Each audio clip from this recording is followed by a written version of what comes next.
Mark chapter 8, Jesus healed a blind man. But he didn't heal him on the first try. He did it in 2 stages. But the question is, why do you think he did that? Let's get into Bible study today. We are on Mark chapter 8 for our January Bible study challenge. Ignore the way I look and sound, baby. Jamaica did me well. But I came back with a cold and to 10 inches of snow. But that's neither here nor there. Let's get into this Bible study. So we are looking on Mark chapter 8, and we're looking at verse 22 when Jesus restores a blind man's vision. So when Jesus goes to this small town, he is greeted by a lot of people, and they're bringing somebody to him, a man that is blind. First, let's talk about the crowd here, because all of Mark, we've seen crowds that wasn't really messing with nobody else. They wasn't really worried about nobody else. But this crowd specifically brought this blind man to Jesus and said, "Can you heal him?" Jesus took that blind man by the hand and led him. He led him outside of the village. Hats off to the blind man for allowing Jesus to lead him anywhere. Period. We can honestly all take note. And notice how he led him outside of the city. He was in a crowd, but Jesus led him away. Sometimes Jesus leads us away from all the noise so that we can focus just on us and him. Jesus spat on the man's eye and then asked him one simple question. "Can you see anything now?" The man said, "Yeah, I can see. I know it's people, but they're moving so blurry. It's almost like they're trees." Stage 1. Then, because this man was completely honest with Jesus and told him that he couldn't necessarily see everything, but he could see a little bit, he was honest with the position that he was in. He didn't lie and say, "You know what? I can see better than I did before, so I think I'm good, Jesus. Thank you." He was honest and he was transparent and he was very humble with Jesus. Then Jesus placed his hands on his eyes one more time, and the man's vision was completely restored. The man could see everything clearly, but Jesus did give him one final instruction. Don't go back. Don't go back to the village on your way home. Now let's talk about what we can actually get from this. Or better yet, let me tell you what I got from it. And then you be sure to comment what verses stood out to you in Mark chapter 8. Because like I tell you all the time, I'm just a girl learning my word. But the more you get into the Bible for yourself, you allow God to speak to you and him to tell you exactly what he wants for you to get from the message. Let me tell you what I got. There's going to be situations in our life where we are calling God to heal us or to show us something different. And a lot of those situations are going to require us to step away from the crowd and have intimate time with Jesus, just like this blind man did. And a lot of the times, it's not going to be resolved immediately. Sometimes God is going to heal us in phases. Maybe we can't take that much. Maybe he's making sure that we're being honest and transparent with him through the process.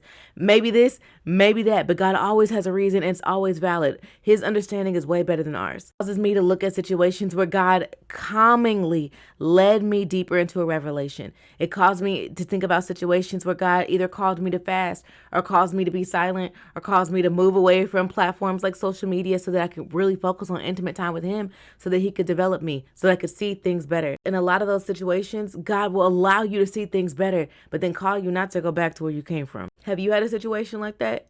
Mark chapter 8 was jam-packed with information, and I'll go through it briefly, but this is the one that really stood out to me the most. Possibly because I wear glasses and I can't see anyway.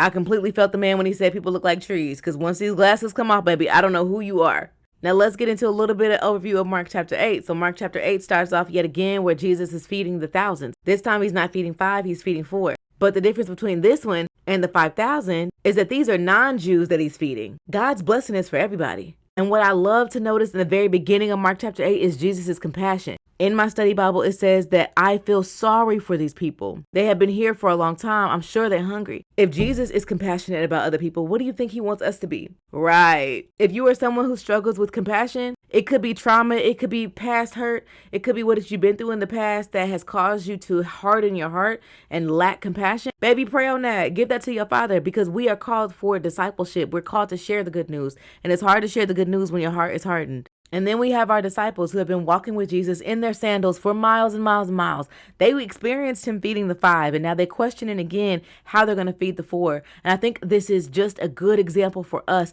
because there's been situations that we've called God into and had him help us through it. And then when we get a situation that's maybe a similar or a little bit different, or we get a new situation that we need God to work in and we're nervous about how he's going to work through it. But when you look on Jesus's actions in your life, when you look on how God has shown up in the past, baby, you can guarantee that he's still going to be there in the present situation. Let's try not to be like the disciples in this situation, because we got a great Father. He helped you through the last one. You think he ain't gonna help you through this? He helped you through that last relationship. You think he ain't gonna show up for this one? He helped you pay that light bill. You think he ain't gonna show up for the rent? Baby, your daddy got you, honey. And then when you look at verse 11, you have where the Pharisees come up and ask for him to perform a miracle. They already made up in their mind who they thought Jesus was. They already knew that they weren't going to believe him. So them asking him to show him another miracle was just a slap in the face for Jesus. He's like, I'm not doing this for y'all. And honestly, again, not too much on the Pharisees because we've all been like that before. Okay, let me take it back. I've been like that before. I don't know about you, but I definitely have. Where I prayed for God for something. I prayed for a miracle, but in the back of my mind, I either thought I didn't deserve it or he wasn't going to do it. So they've definitely been there. God is calling us to trust him with our entire heart, to trust him with the entire process, to know that when we say he's going to show up, we honestly believe that he's going to show up. It is hard to expect a miracle when you lack the faith. Don't be like the Pharisees either, baby. And then you have verse number 27, where Jesus asked the disciples, who do people say that I am? He wants to know what the people saying, what they saying in the streets about me. But then he goes back and asks the questions, who do you say I am? And this question is so important even for us, every single path of our Christian journey. Who do you say Jesus is? Who is he to you? It's one thing to know what people say about Jesus and all that good stuff. It's one thing to know about relationships that other people have with Jesus, but what's your relationship like with Big G? What's it like? Who do you say he is? So in Mark chapter 8, verse 31, Jesus is telling the disciples, he's predicting his death for the first time. He's telling them exactly what's about to happen. And Peter doesn't want to believe that this is what's going to happen. Honestly, Peter is walking in this moment where he is trying to protect Jesus. Like, no, that ain't gonna happen to you, bro. I got you. And Jesus has to explain to him, get behind me, Satan.